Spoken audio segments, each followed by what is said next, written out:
Çin Komünist Partisi'nin azınlıklara yönelik baskı ve soykırım politikalarına tepkiler büyüyor. Fransa'da sivil toplum kuruluşları, Çin'in farklı dini ve etnik azınlıklara yönelik baskıcı politikalarını protesto etti.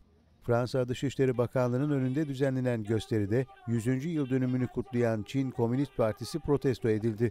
Çin rejiminin protesto edildiği gösteriye Uygur Türkleri, Tibetliler, Moğollar da katıldı.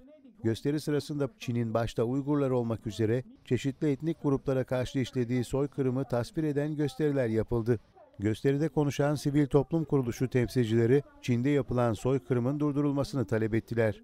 Fransa hükümetine de çağrı yapan konuşmacılar Çin'in Uygurlara yönelik zulmünü soykırım olarak tanımasını istedi.